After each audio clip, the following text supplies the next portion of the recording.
Wow, welcome to Transformation Tuesday. We did it. We made it. We are here. We are here right now. My name is Judy Matejcik. I'm an award-winning life mastery consultant with the bees here. I'm from coming out from right outside of Austin, Texas, where it's bluebonnet season. Mm. And we are definitely in spring. The winds are whipping up out there. And this is perfect for what we're about to talk about today. So, Transformation Tuesday, what is this? We're an offshoot of Paradigm Shifters. And we've been coming every Tuesday with guest speakers with topics since March of 2020. So, we're in our fifth anniversary. And so, every month we've been bringing to you the topic. The last couple months, we've been studying Working with the Law by Raymond Hollowell. So let me do a little recap of where we are and then introduce our guest speaker for the Law of Fears. So the first week, and you can go back and re-listen to these, but we were talking about all these spiritual laws. And Raymond Hollowell writes about 11 of them. So the first law we talked about is the law of thinking. What we think about, we bring about. Take a deep breath in on that one. What we think about, we bring about. The second one was the law of supply, that there's an unlimited supply in the universe. The third was that law of attraction, where we have a burning desire on one hand, and as Beth Robbins said, an intense expectation on the other hand. The law of attraction. And then after that, the week after that, this whole law of receiving. Okay, so we're attracting it, and how big is our receiving? So we're increasing our law of receiving. Last week, good old Carol Fittner was talking about the law of increase and being a person of increase, which brings us on this journey to this whole law of compensation. This whole law of compensation. So I'm going to here you go. Just let me do this, and I'm going to introduce Brenda in a second. But the key concepts, well, first of all, last week we talked about what you praise, you raise. And, what is the good in all this? And where's your opportunity here? Today, we're talking about this whole law of compensation.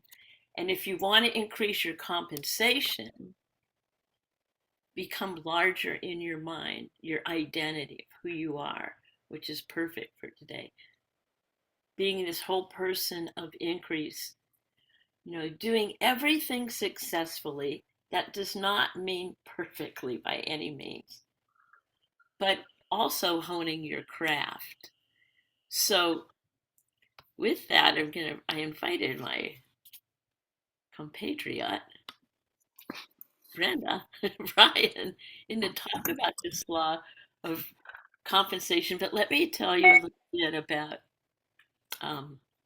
Brenda and what's going to be fascinating for me, because Brenda began working in her passion. I love that. Your passion of building community and supporting women in the early 1970s. Yes. So, graduating with a degree in communications, Brenda became active in the women's movement. Yes. Through her activism, Brenda acquired lasting skills in group processing, facilitation, and leadership. For the past 45 years, Brenda has continued to build her toolkits as an entrepreneur, personal growth advocate, and speaker to support women's empowerment. Wow, just take a deep breath into all that. Love it. Most recently, Brenda is inspired to be the founder and CEO of It Must Be Said Productions, which is a platform for the stories that need telling, a venue for social change, and it's the weaving together of creativity, innovation, and invention that invites future vision. Wowzer. So come on in here, Brendan. Tell us a little bit about yourself and maybe your story. And you're coming to us from Portland, Oregon. So come on in here, Brenda. Well, thank you, Judy. It's so fun to connect with you this way. And, what is my story? Well, I think we are born with that seed of possibility in us. And no matter what environment we're born into, no matter what circumstances we look around and say, I'm not meant to be here, it's all grist for the mill, right? And that's where a lot of us don't actually hold to an understanding that everything is being done for me and not to me. And I think that in this journey I've been on as an advocate for empowerment for women's voices and for, of course, as a change agent, whenever you're bumping up against something that is against what you're hoping will be, all that it's telling you is that there's an opportunity here for you to grow. And when you talk about the law of compensation, one of the things you're talking about is become larger in your own mind, right? And so that's the journey we start on really young. Is that if I'm to overcome whatever's in front of me, I have to become a force in nature in order to overcome it, because nature's coming at me and I'm going to embody what nature is teaching me. And how can I go at that? And certainly that's been my journey as a transformational therapist. I was working in the women's movement. I was in a protest. I was on the main street walking with about 500, 700 other people protesting the Vietnam War.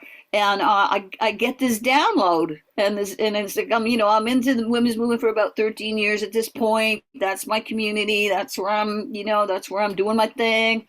And I get this download, and this download says, "This is not the way." And it's like, what? Wait a minute. What is the way? Right?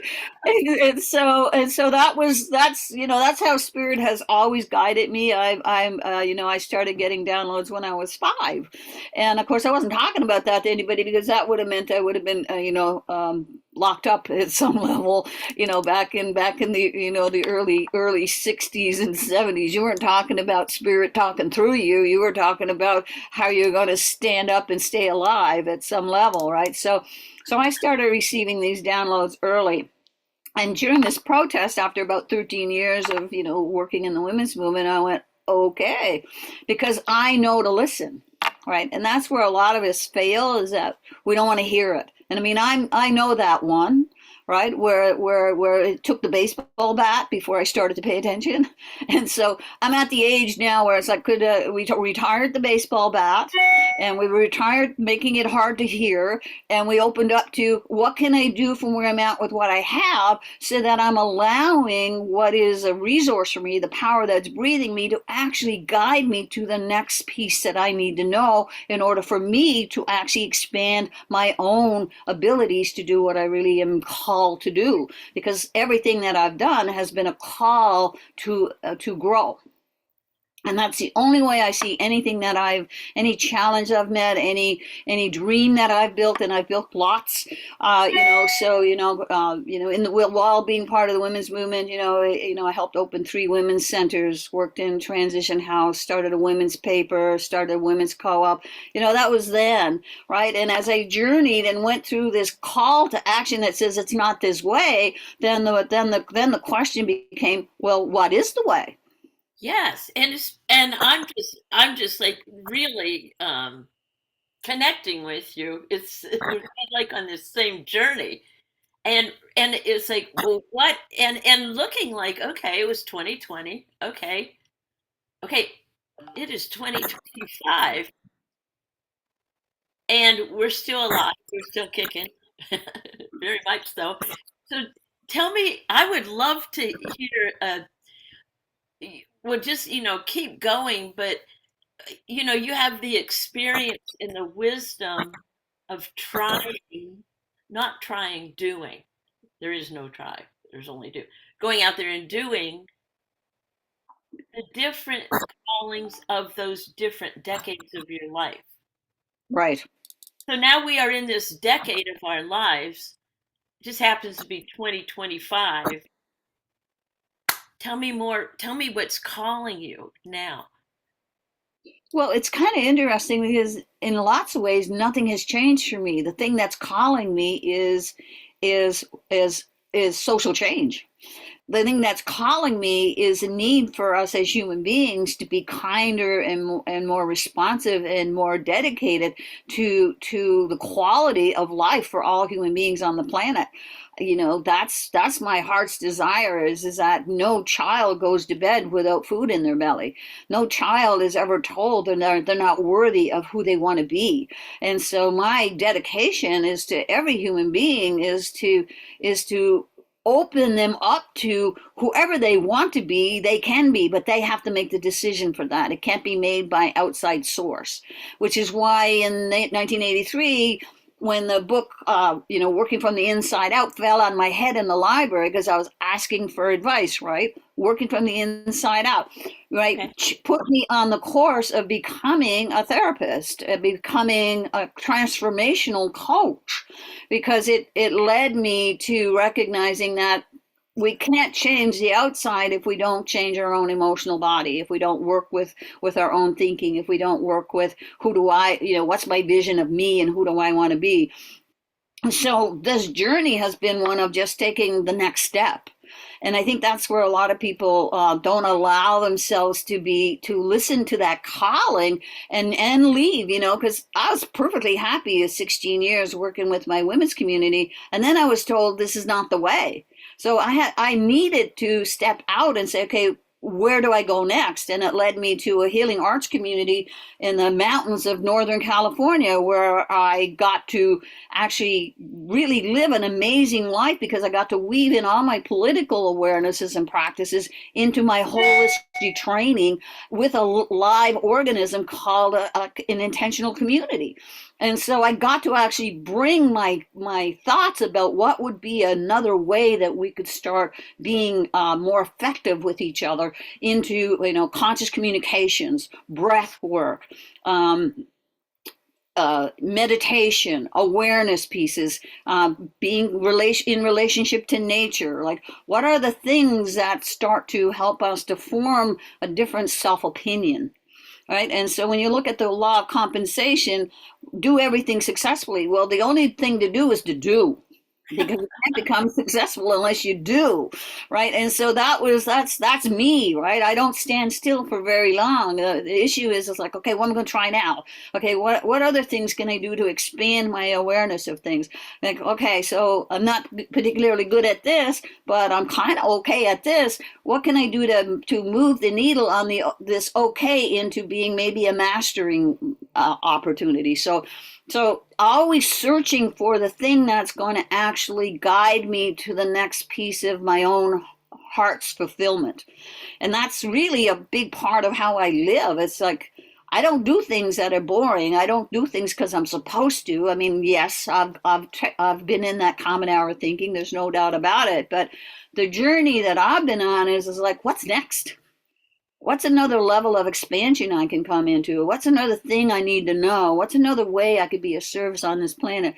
What way can I hold a different opinion about myself? Because I'm an introvert. You kind of wouldn't know that right now, but when I started out as an introvert, but it took like this training to say I'm really a motivated speaker. I'm an inspirational speaker. When I speak, people stop, they breathe, they listen, and they're wondering, what can I do next, right? So I learned that because I'm dyslexic, the way that I developed one of my skills is I became a speaker.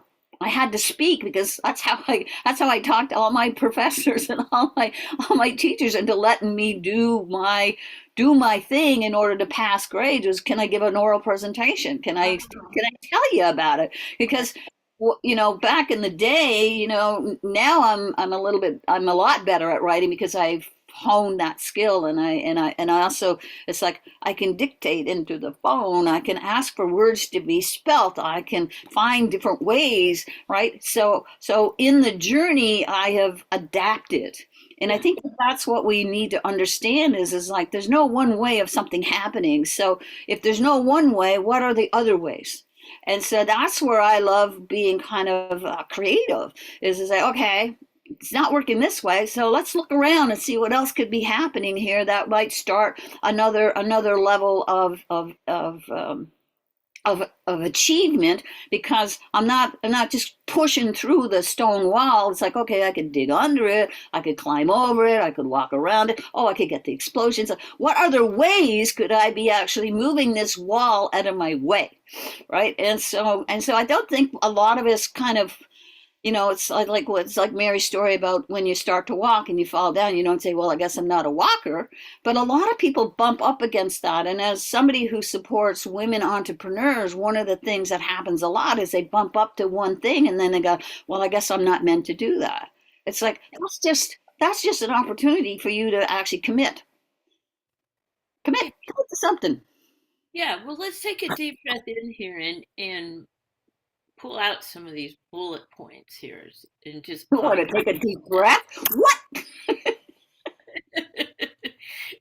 Yeah, and so I think what what I was hearing though, that what I was hearing, it's one thing to say choose a different identity of yourself, a larger version of yourself.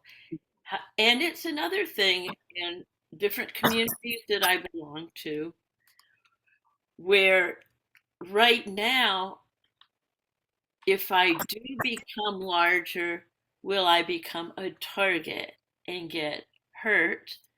If I do become larger and speak out,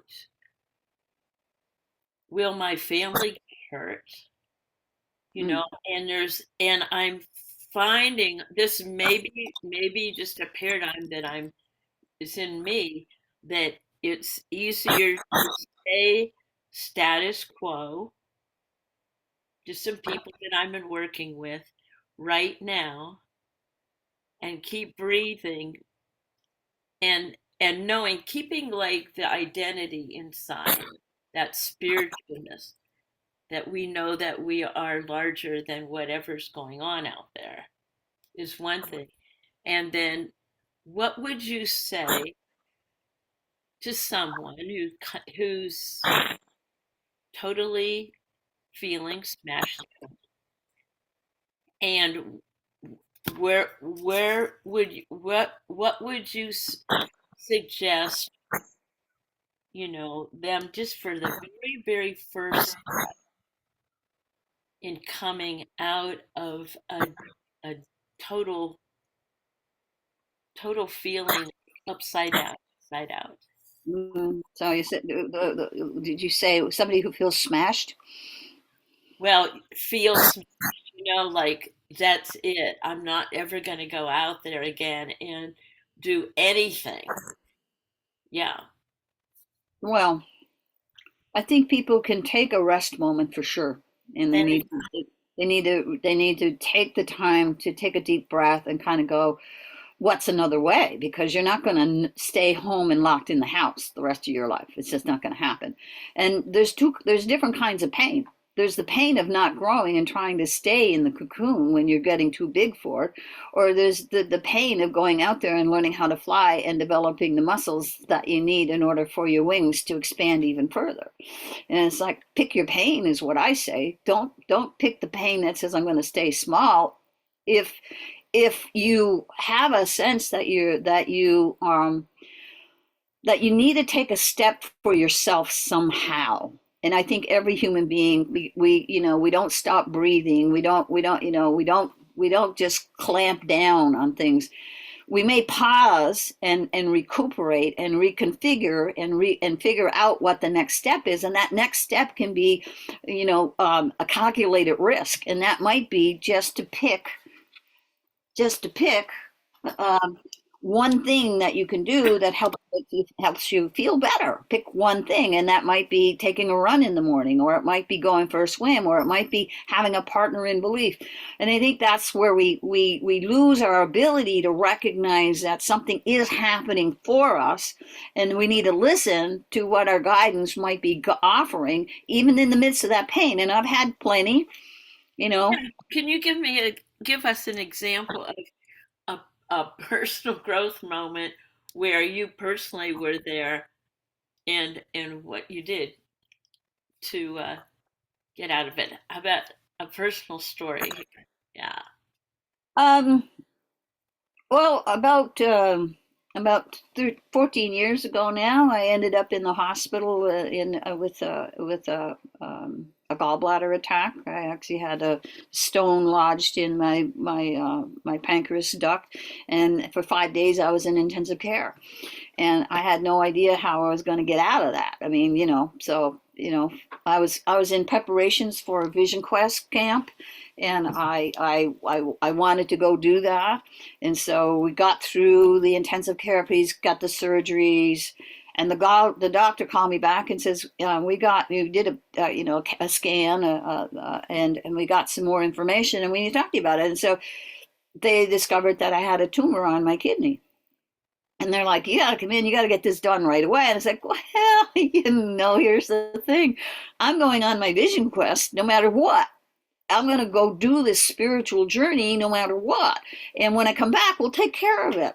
And so I did that. And of course, we modified things so that I wasn't stressing my body out any more than it needed to be, and talked to my intercessor and did that stuff like that. But but I think that that's where people go. They go to that fear factor so fast that they don't forget that there's actually a bigger picture to keep working with, which was my spiritual path was the bigger picture. Because first of all, I when I got that news, first thing I said is, and I had the surgery. I came back from my Vision Quest camp. I had the surgery. I'm home for a couple of days. The doctor calls and he says, we did the biopsy. If we hadn't found this tumor, your life would be very different going forward, because it's the kind of cancer that we don't have a cure for yet. And it's like, okay, that's a story. That's a great story. However,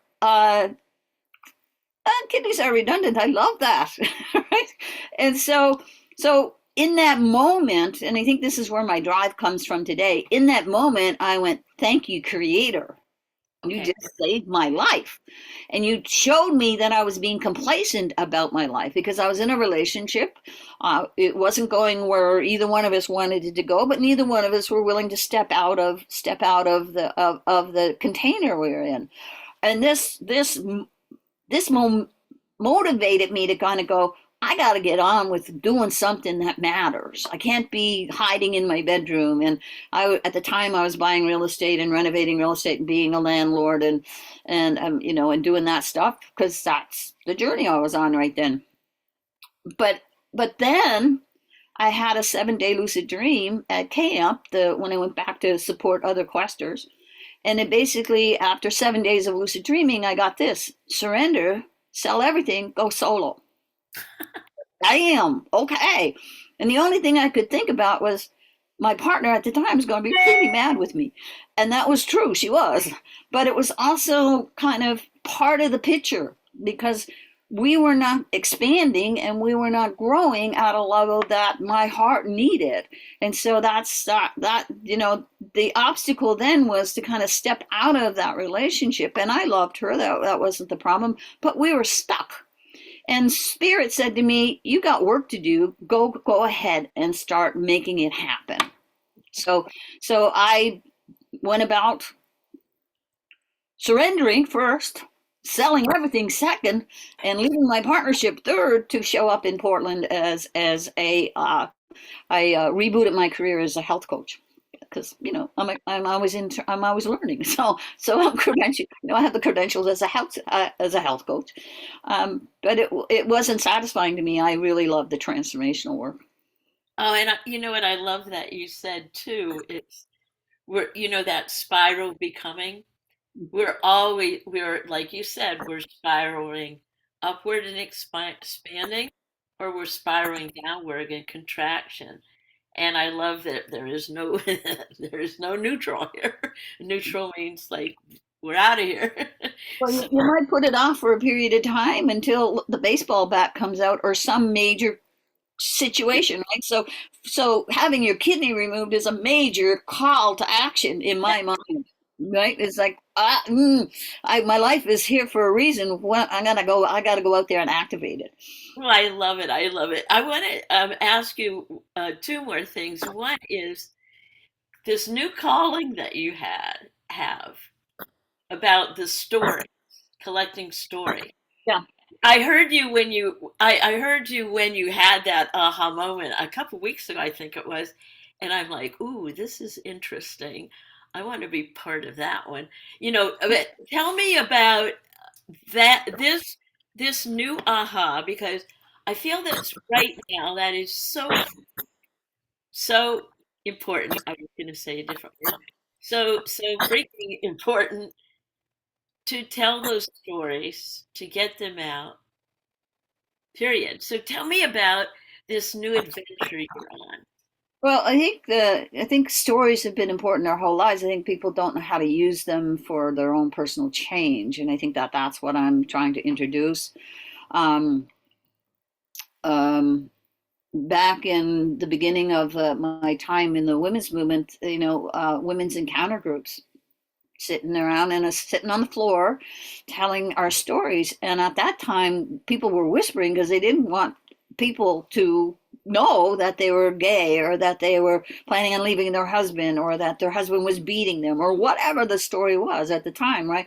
And so that started back in 1973, right? And so this notion of watching how having witnesses and having a sacred place where we can really reveal aspects of ourselves that we are frightened to show to the world is really a healing process. And that, I think that's really what I want, is an understanding that in having a sacred space where we can reveal ourselves, what we're doing is we're empowering ourselves to take whatever it is we're revealing and turn it into a superpower.